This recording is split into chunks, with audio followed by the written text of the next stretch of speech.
Pour vous ce soir, j'ai testé la corde à nœud.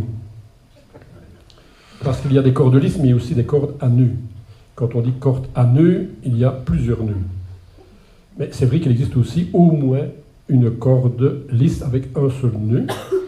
On l'appelle nœud coulant, ce nœud-là, car la corde lisse glisse dans un nœud ouvert.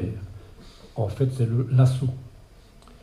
Au Far West, le cow-boy tire les têtes de bétail avec le lasso, tandis qu'il tire l'Indien avec sa Winchester. L'Indien, lui, tire le cow-boy avec des flèches, tirées avec son arc, qui est muni d'une corde lisse, parfois garnie d'un seul nœud, en sauçant pour y déposer l'encoche de la flèche. Quand il a plusieurs cordes à son arc, l'Indien peut tirer sur le cow-boy en rafale. Alors le cow-boy transforme sa Winchester en mitraillette. Mais là, je m'égare de l'Ouest. En spéléo, on utilise les cordes dans les conduits verticaux. Quand le conduit vertical descend, on l'appelle puits, et sa dimension, la profondeur. Et quand il monte, on l'appelle cheminée, et sa dimension, la hauteur. Je sens que vous allez m'objecter que pourtant on dit bien que Saint-Nicolas et Père Noël descendent dans la cheminée. Mais oui, bien sûr, mais ces deux éminents personnages-là, ils sont dans l'imaginaire. Moi, je vous parle de spéléo avec des risques vitaux et des impératifs draconiens de sécurité. Dans le matériel utilisé en spéléo, on trouve les deux types de cordes, la corde lisse, qui est lisse, et la corde à nœud, qui est une corde lisse à laquelle on a fait des nœuds.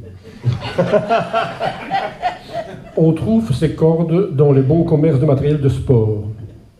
On peut y acheter une corde lisse. Pour la corde à nœud, on peut l'acheter lisse et la nouer soi-même, ou l'acheter ou la louer déjà nouée. Mais on peut faire les nœuds soi-même.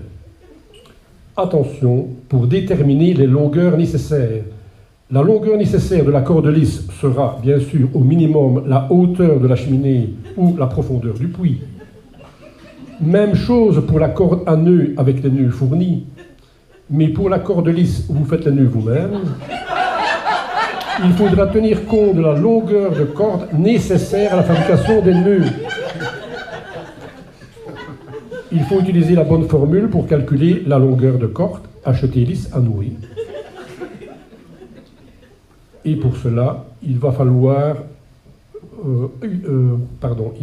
utiliser la bonne formule et la longueur à prévoir est égale à la hauteur à monter ou à descendre, augmentée de la multiplication par 7 du diamètre de la corde, multiplié par le quotient ou la division de la hauteur par la distance entre les nœuds. Je conseille de faire les nœuds à l'avance et de les laisser nouer. Donc, ne pas y faire les nœuds après une première utilisation, sauf si on a vraiment du temps à perdre.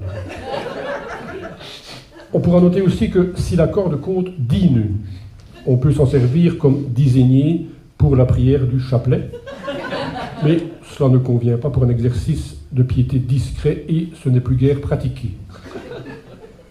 Si l'expédition spéléo est festive, par exemple, lors des réveillons de fin d'année, ou si l'on invite le président de certains partis, on pourra équiper la corde de nœuds papillons. Dans le cas d'une visite spéléo avec progression horizontale, on n'a pas besoin à ce moment-là de corde, sauf si on veut évoluer en cordée.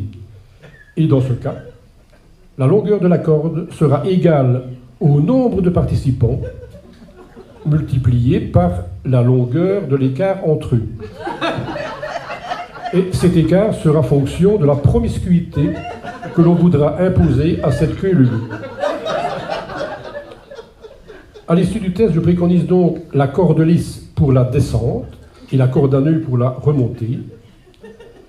Et si le parcours implique de repasser par les mêmes endroits et que de ce fait, parfois, le puits devienne cheminée et l'inverse, alors il faut demander à un spécialiste parce que je ne vais quand même pas tout tester moi-même.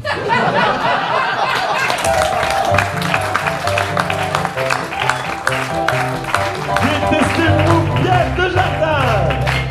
Oh, merci Pierre, je n'ai pas tout compris, je te l'avoue. J'irai boire le café chez toi parce que je n'ai pas tout compris. Il faudra que tu me... C'était fort difficile. En plus, moi, je n'aime pas beaucoup la spéléo. Je ne sais pas si tu as déjà eu le cas.